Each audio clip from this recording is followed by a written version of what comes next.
Hello and welcome to episode 23 of Ghost Creatures and Scares Oh My. This episode is called Astral Projection and the Island of Poveglia. In this podcast, we take the entity featured in each episode of the popular show Supernatural and explore creepy real-life stories, myths and legends that surround the theme. This week, we're looking at episode 1 of season 2 of Supernatural called In My Time of Dying. Sam, Dean and John were left for dead after the demon ploughed Semi into the Impala. Now, one of the Winchesters hovers between life and death as the surviving family must face an old and powerful adversary. Yeah, so we're on to season 2 now, aren't we? Yeah, finally got into it, yeah. So it's again, it's one of them funny ones where it's a bit similar to the ending of season 1, where the episodes aren't necessarily based on a demon, or well, they are on the demon, but it's not a specific one-off episode. Yeah, it's It's like kind not a of monster linking, episode. isn't it, to where this last season left off. And I struggled with this one, I'll be honest, out of all the ones, because we've kind of covered a lot of the themes that we see in there. So we've done near-death experiences, we've done Reapers, we've covered Shadow People. So I thought it would be interesting to kind of focus in on the aspect of astral projection, because we have mentioned that. We've talked about astral projection a little bit. We've talked about what's it, night terrors and lucid, Shadow people on that. yeah, not so much shadow people this one, but lucid dreaming. But also it's kind of episode of two parts, because we're also going to look at one of the most famous haunted hospitals in the world, which is based on the island of Poveglia. Really fascinates me that it's an island in Italy where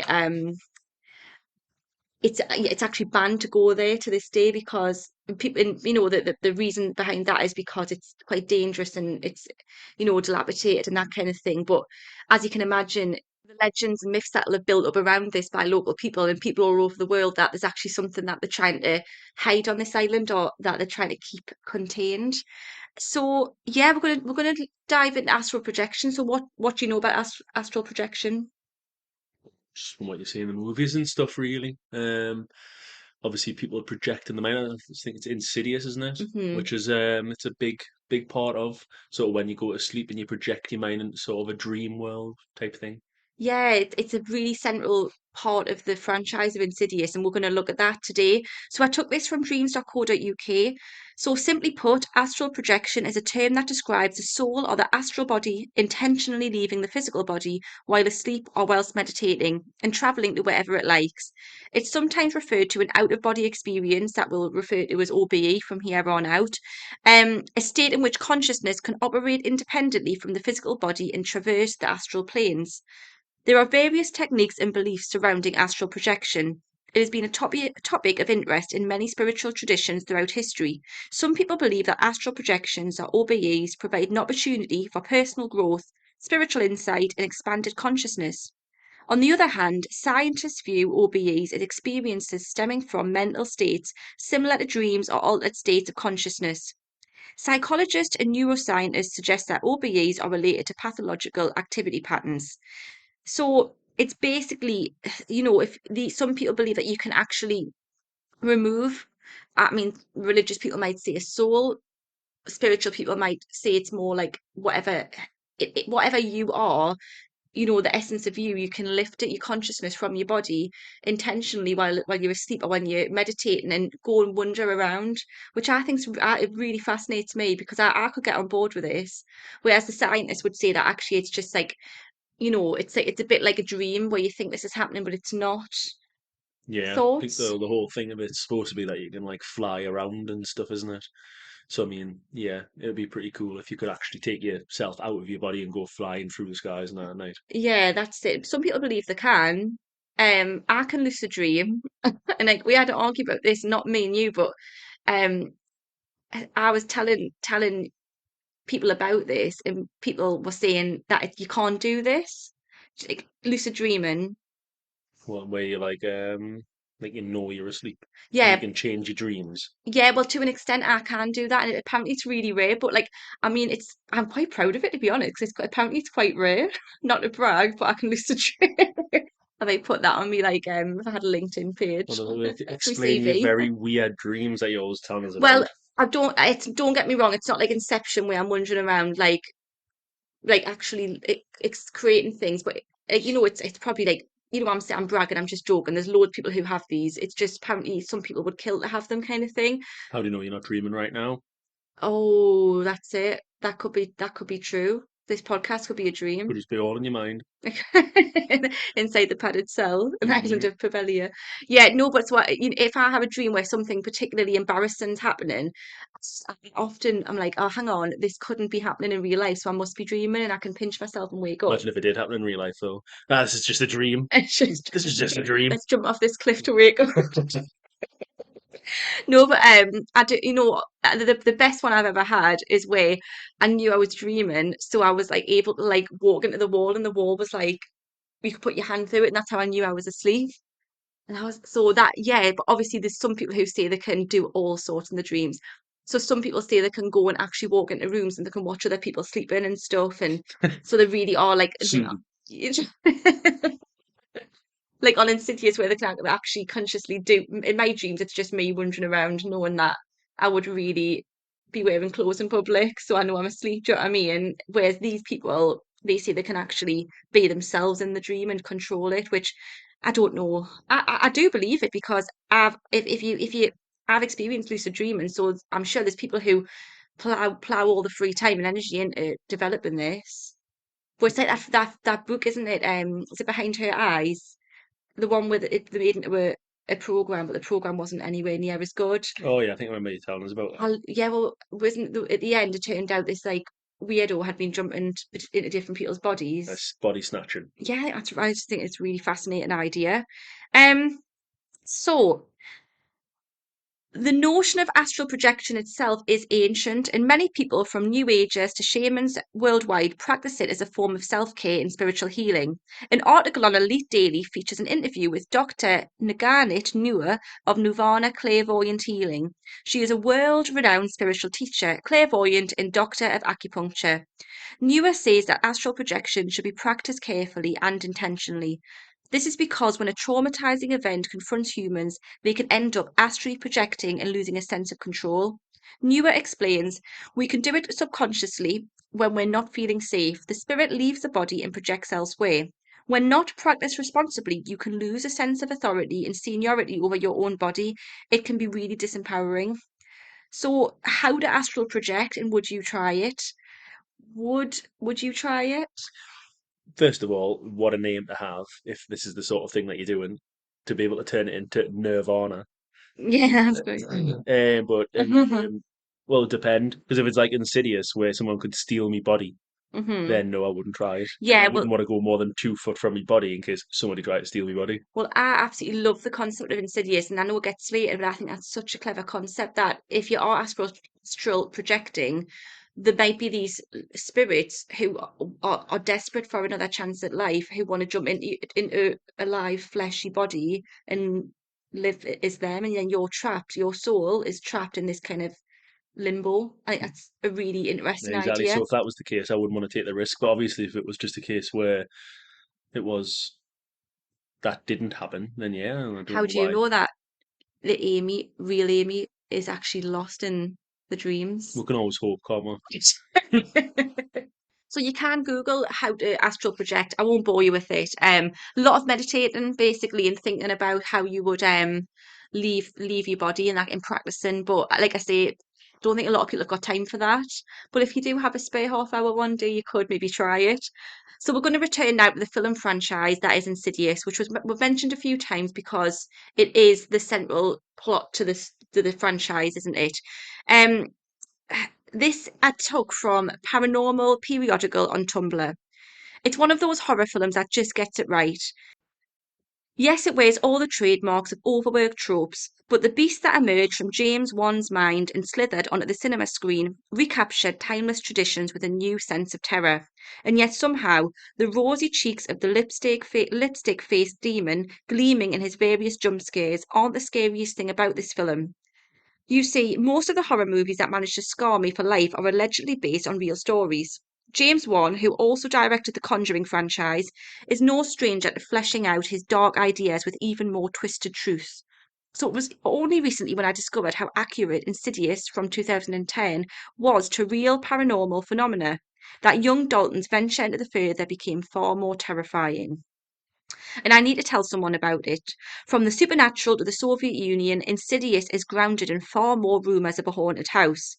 Insidious is based on real historic events and real experiences. The first installment of one of the horror's most famous franchises, Insidious, is already celebrating its 10th birthday. So now, well, 2023, 13th birthday. God, that's a long time. I remember when this came out. Yeah, I'm going to cinema to see it. Yeah, well, what year would I would have been in my last year of sixth form, I think, Yeah, or just starting uni. God, that's long scary. time ago. Long time ago. Um, in fact, that's how old Dalton was when he fell into a mysterious coma and then stumbled into purgatory. Instead of having anxiety dreams about not studying for his French exam like the rest of us, Dalton is falling asleep, separating his soul from his body and having a gander around an astral realm, like heaven or hell, called the Further. The Further is crammed full of dead people and they all want to possess the fresh body that had basically walked into the wrong room. So they are terrifying these, know how he goes into this, and it's a bit like the upside down in Stranger Things, where everything's the same. So like it's reflected to what it's like in the real world, but it's so dark and dingy and cold and it's horrible. It's just really, really Yeah, dark, isn't it? That's the only way I can was describe it. yeah. I mean, it's really dark. It's got like everything's miserable in it. Everything's so awful, and yeah, no wonder these poor spirits who are wondering they like see the light that he has and wants to jump into his body. And I think that the genius behind this film is the music. Oh, the music's the It's best bit. Like just so a chill down your spine, it isn't it? really does. Like that one when the little kid's dancing through the window. Yeah, don't sing it. Yeah, It creeps us out. You know what I used to when I used to work in another school? That was somebody's favorite song. aye, Yeah. strange that like. So that's his favourite song. You need to take a long hard look at yourself.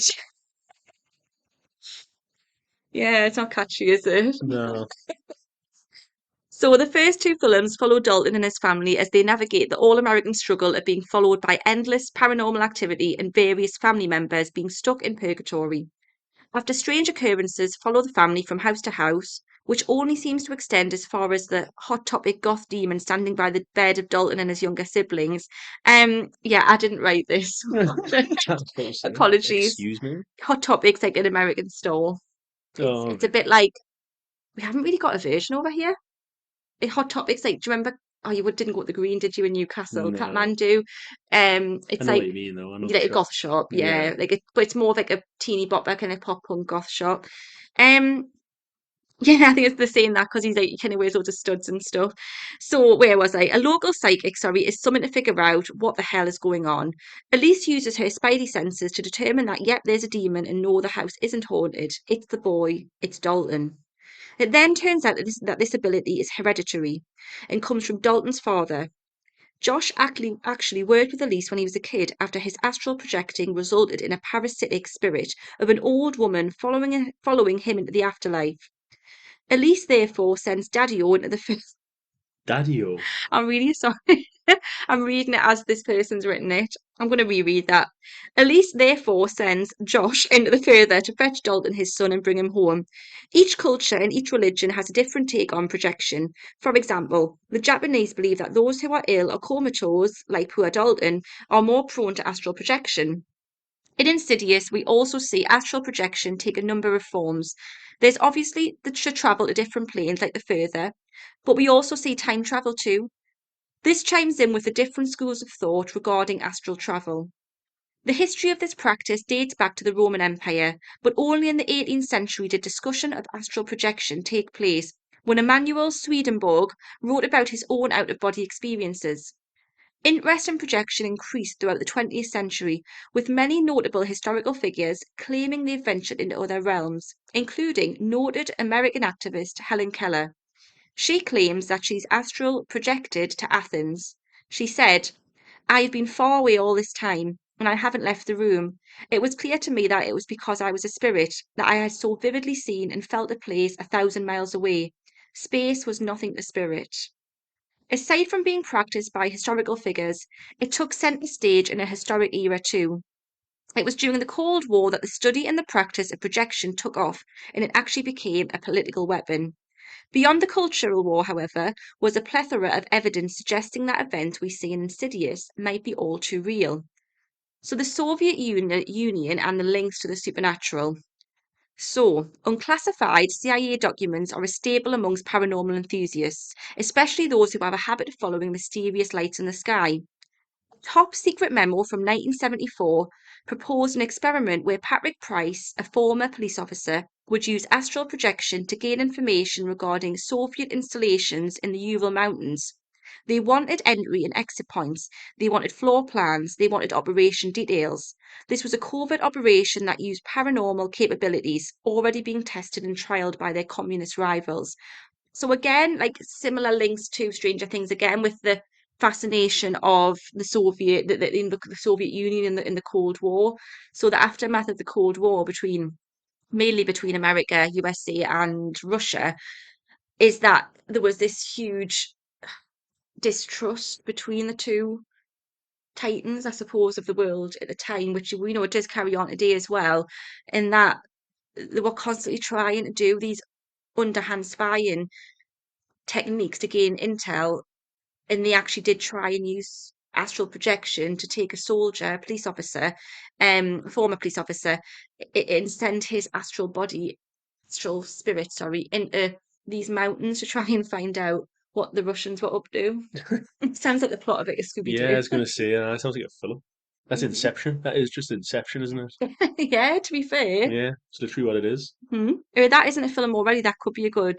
Yeah, I should write Mhm. that. If that's real, write it. Yeah. So carrying on with this theme, throughout the 1960s, a surge in parapsychological research centres took place as ordered by a Kremlin edict as part of the Cold War. The US swiftly did the same. So, yeah, so it started in the late 50s, 60s, where they started experimenting with all these strange things. This is around the time that they started, well, not started, because I know drugs in the military has been going on for years, but there was experiments with LSD on soldiers to see if it made them more like superpower soldiers and things, Yeah. like fearless. Um, It started happening a lot during the Second World War, didn't it? yeah, definitely. I think it wouldn't have been LSD, and I think that was more the 60s, but there was something that they gave them to make them more to overcome fear and things, wasn't it? Yeah, Comfort. probably. Probably. Yeah, we'll just Probably see. something. Something. But it was when the US caught wind that experiments using bioplasma that they grew concerned. Bioplasmic connectors to human beings echoed claims of the silver cord, which, as mentioned previously, was a key part of astral projection. A Soviet agent could travel across realms, eras, and countries in spirit form and be going through American filing cabinets. The Americans needed to make astral projection a weapon of their own. So Dr. Eugene Bernard was one of the many doctors who would pioneer research into projection, and he sought people willing to travel to these distant realms. Bernard was quickly caught up with the Soviet supernatural situ, which included theories of an army of psychic spies. Soon, dozens of recruits would practice astral projection and recount their experiences, including a woman called Beverly Chalker. She traveled allegedly in spirit from Dallas to a house in New Jersey, and she described in detail the things she saw. She saw a man asleep with a book on the floor, described his pajamas and the decor of the room, and the team investigating her astral projection verified her claims. So, thoughts on that? I mean, I can't believe that they actually made a team of spies that would I astral can. project. That's absolutely mental. Let's not give money to health and education. Let's Yeah. send people to the moon, allegedly, and fund these wild experiments. Yeah, let's get a team together of people who can astral project so that we can spy and steal secrets. But this Like if is this was the thing, surely the bit like especially the time traveling one. Imagine if mhm. like if you could actually time travel, surely people would then know who murderers and that are. Like What do you murderers that mean? haven't been caught and stuff. Like somebody would know who Jack the Ripper is if you could just astral project back and find out who it was. Yeah, but maybe there's a reason that I haven't changed it because then it's like the butterfly effect. Maybe How there's is it the butterfly effect? If you're just going back to see, you're not changing anything in the past.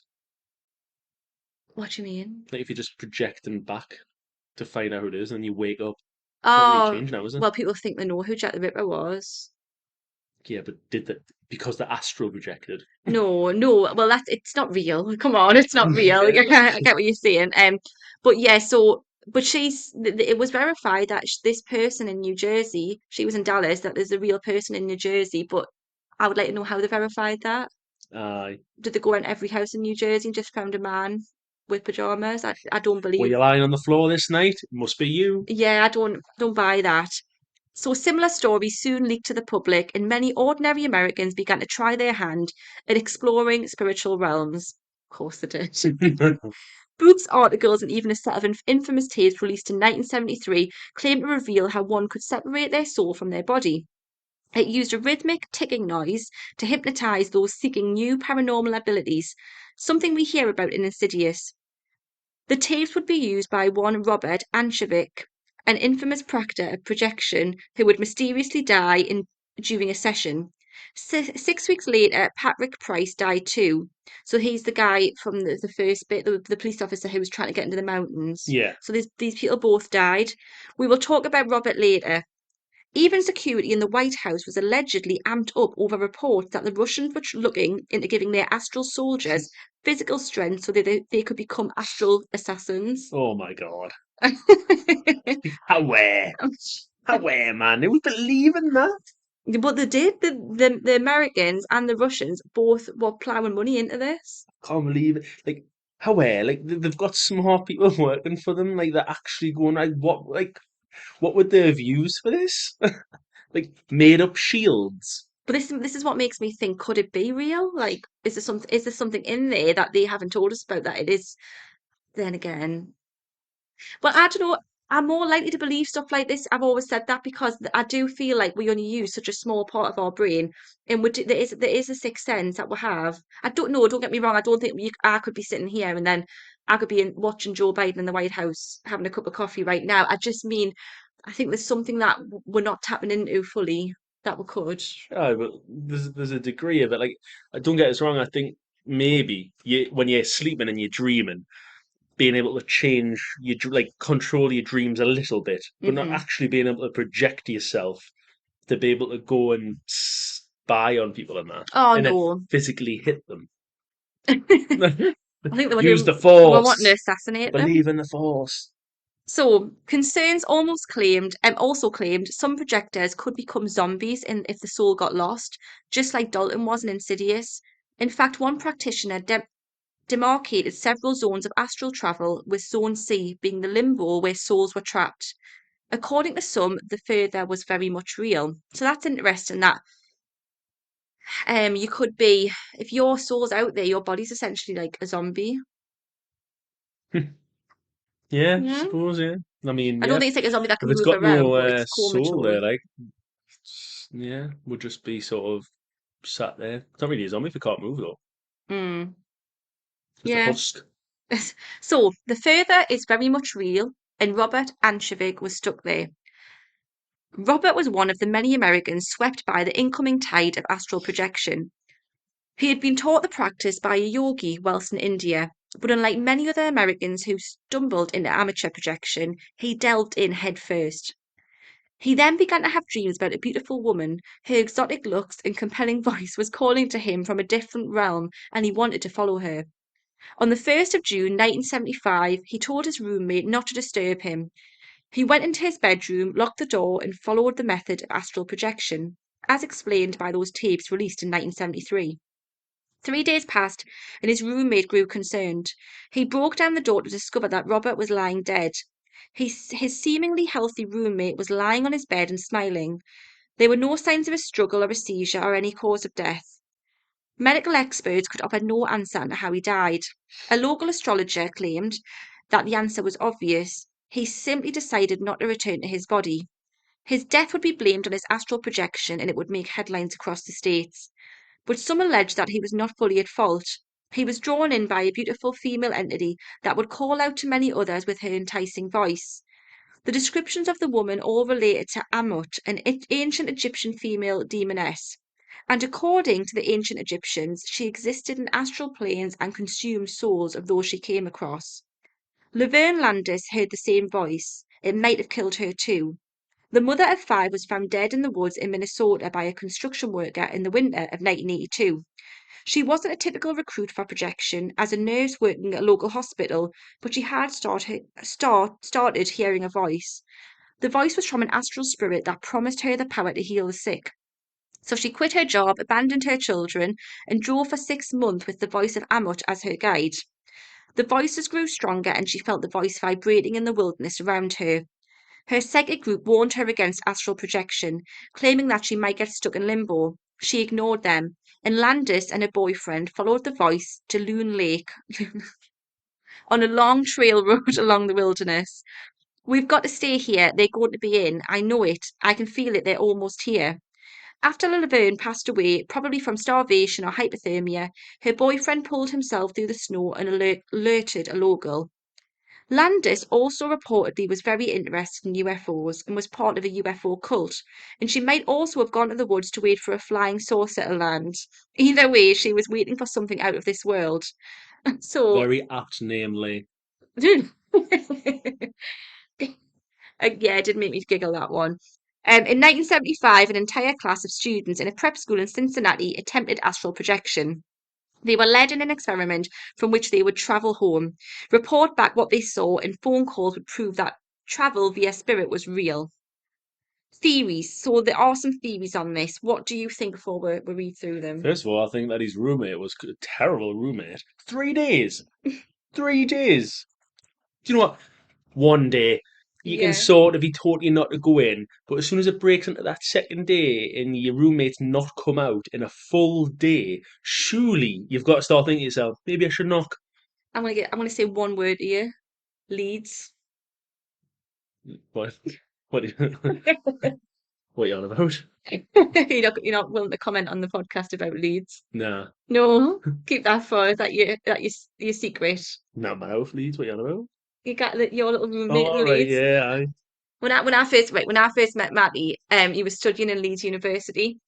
Um, and when he lived with a bunch of his friends in this big house, and when I came to visit, there was just this like guy who lived in this room, and I was there for about 2 or 3 days, and he, apparently like he doesn't come out of his room, just not. He did it just that night. Yeah, but you would have known if he was. So you wouldn't have had a Well, we clue. were normally up at night though, so we would see them Yeah, flashing past. flash, oh, flasher, midnight flasher. Yes, This guy didn't come out for 3 days. yeah, but maybe this other one was it studying or working or something, and the pastor didn't. They just thought, "Oh, I haven't seen. Well, how do you Um, know he hadn't come out for 3 days and he kicked the door down? I don't So he know. knew that he hadn't come out. Yeah, if I was a priest, I'd be questioning him, like, same as the boyfriend as well. Yeah. Oh, aye, so you were the last person to see her alive. Mm-hmm. True. True. So some of the theories are is that the soul or the astral body is a body of light that links to the physical world, and it's considered to be like a silvery cord. So if you can manipulate that cord, you can you can go onto these astral planes, and some of the astral planes are apparently populated by angels, demons, dead people, even aliens. So aliens always just get thrown into it. Yeah, I've just got to chuck them in there, haven't I? We're going to wrap it up there because I want to go on to part two, which I find more interesting. So I'm more into the haunted stories and things. I think I was interested to start off with. I am excited to dive into season two. I'm not going to lie because I feel like the last couple of episodes I have enjoyed doing, but we're getting back to the roots of it next week with the episodes where there's a specific entity. But I thought it would be interesting to finish off today by diving into another aspect of the episode one of Supernatural. So in this episode of Supernatural, we see Dean is stuck in a hospital and he's somewhere between life and death. And when you think about it, if ghosts really do exist, wouldn't hospitals be the exact place where you'd be likely to find one? Yeah. Or a care home or something? We're going to take a quick look at one of the most haunted sites for alleged healing in the world, and it's the island of Poveglia. What do we know about it apart from what I mentioned at the start? Absolutely nothing. So Poveglia Island, and I took this from historicmysteries.com. Poveglia Island is a small dot of land in the Venice Lagoon off the eastern coast of northern Italy. At times it was used as a safe haven, a military checkpoint, and an institution for people with mental illness. However, it is most well known for its macabre use during the bubonic plague epidemic, when victims were quarantined and burned on the grounds. Today, Poveglia maintains a frightening reputation, and locals believe the island of ghosts is riddled with unhealthy spirits due to its dark history. This little island was first mentioned in print in the early 5th century as a safe haven from invasions by Alaric the Goth and Attila the Hun during the decline of the Roman Empire. However, Poveglia had probably been populated long before then, as historical records indicate that a group of Proto-Italians, the Eugeni, first inhabited the Veneto region as early as 2000 BC. For 2 centuries, the island stayed unpopulated despite government efforts, such as one to have monks from central Italy inhabit the island in the 1500s. They found a purpose, however, when Poveglia Island became a colony and a dumping ground for victims of the bubonic plague in 1576 and 1630. The first major bubonic plague that struck Italy began in 1347 in Sicily, and by the time of 1348 it had spread to Venice. Roughly half of the Venetian population succumbed to death, and this taught the Venetians a great deal about the movement of the disease. They figured out, through observation, how the disease spread and how people and ships were introducing the plague to the area. Officials realised that they needed to separate the sick and the dead plague victims from healthy people. Therefore, they built up large burial pits for the corpses at 2 locations outside the main city. However, the number of dead bodies were piling up so rapidly that the 2 pits soon became overwhelmed. In order to manage the overflow, the city began to transport masses of dead body to 2 islands on the lagoon, San Erasmo and the locality of San Martino di Strata. In the early 1400s, the Venetians invented the concept of the lazaretto. This is an institution or hospital designed for the quarantine of ill and potentially ill people. So, plague strikes, bodies start piling up. The mortality rate of the plague in this time is just catastrophic. Yeah. They have to start seeking burial grounds of people out of the cities. So they start putting them on this island. And that's where it all stems from. So Lazaretto Vecchio, a small island in the lagoon, was home to the first lazaretto. During an excavation on the island, archaeologists recently unearthed more than 1,500 skeletal victims of the bubonic plague buried in pits. Scientists believe that there are still thousands more buried in the ground. The sick lay 3 or 4 in a bed, and workers collected the dead and threw them in graves all day without a break. Often the dying ones and the ones too sick to move or talk were taken for dead and thrown on the piled corpses. In 1777, the Magistrate of Health took control of the island and turned it into a checkpoint. Any boat or ship heading into Venice needed to pass a rigorous inspection as a preventative measure against the disease. In the 1790s, 2 ships failed and officials found cases of the plague on board. As a result, Poveglia Island became once again a quarantine colony for roughly 10 years until the early 1800s when the hospital shut down. So the island had a little bit of a respite where it became a checkpoint for boats, but when there were lots of cases of the plague found on these boats, Poveglia Island soon became another quarantine island again for a time. In the early 20th century, the government repurposed the island's building as a housing for the mentally ill. As time went on, sinister stories about the treatment of and experimentation on patients filtered to the outside world.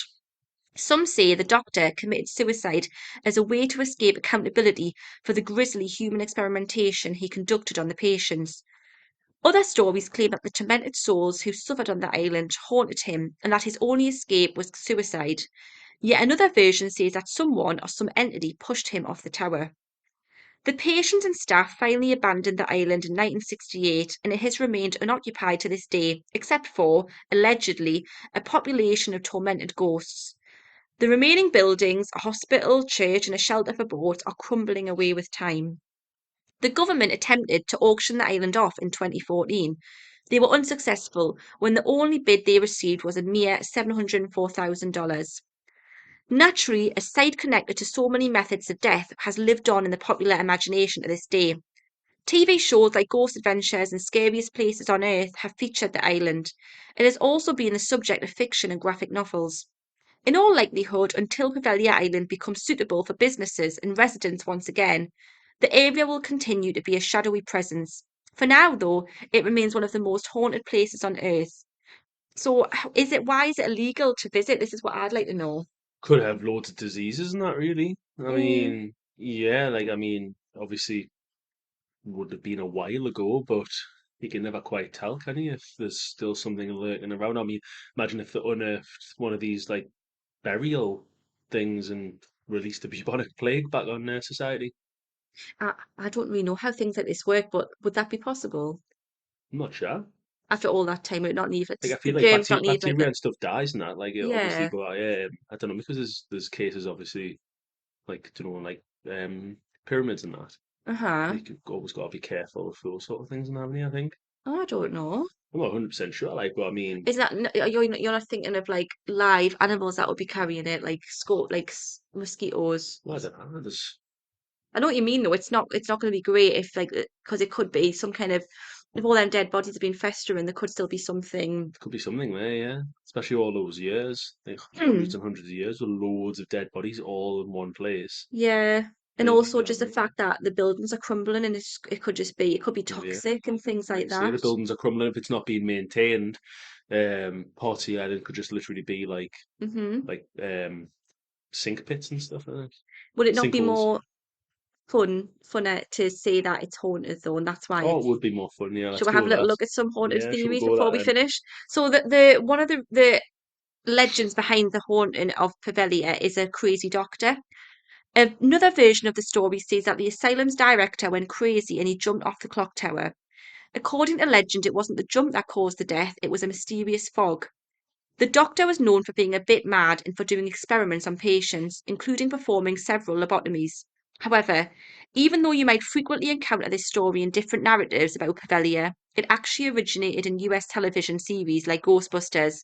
There's actually no concrete evidence to support the existence of such a doctor or any suicide attempt, but there was an asylum on the island.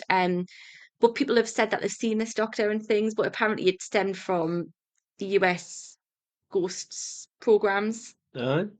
But people still say they've seen this doctor You wandering still wouldn't around. go there just in case, though, would you? Yeah, it's enough to like the most realistic.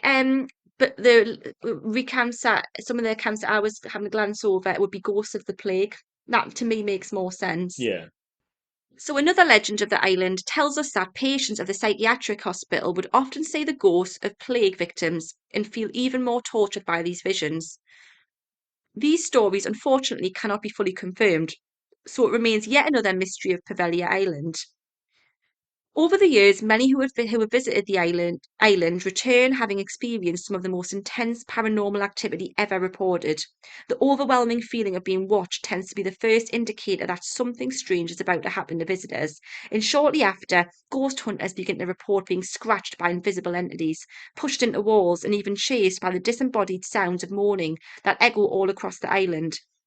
Visitors have even documented countless experiences with the island's ghosts, including the Mad Doctor, who is one of the most violent entities. So, yeah, I mean, it would make sense that if people who had mental health issues were locked up and they knew that they were, being locked up in an island, on an island that has housed plague victims, they might start seeing things. Yeah, probably like, I mean, that many deaths and stuff, if anywhere is going to be haunted, it's probably going to be there. Hmm. Question for you. Hmm. Considering it nearly went for 700 grand, and I mean, 700 grand for a island is a bargain. Hmm. If it dropped to a quid, would you buy it? Yes, in a heartbeat. Would you? A pound? What, and you got to go and stay on the island? Well, hang on, what? You can get it for a quid, but you got to go and stay there. Yeah, Aye? yeah, Oh, no thanks. easy. Really? I don't believe in ghosts. I know, but you believe in the diseases. Yeah, but I would if I had if can I also buy and use another pound to buy like a renovation of the island? No, that's not how it works. Going for a Well, renovation. I would yeah, I'd buy it and I'd go there and I didn't have to work. I would just spend me working days like Castaway remaking the island. Aye, with what skills? Hmm? With what skills? I'd buy some for 50 pence. Or Buy skills for 50 pence. or I'd get the Army of the Undead to help us. Oh, Grab a yeah, aye. shovel. There Come you on, go, put now. yourself to use. You can use your astral projection. Maybe that guy's still like zooming around somewhere looking for that woman. Yeah, aye. Yeah, so thank you very much for listening to this episode of Ghost Creatures and Scares Oh My. If you'd like to stay updated on episode releases, please give us a follow on Instagram. Next time we'll be diving into the creepy tradition of clowns in horror. See you soon.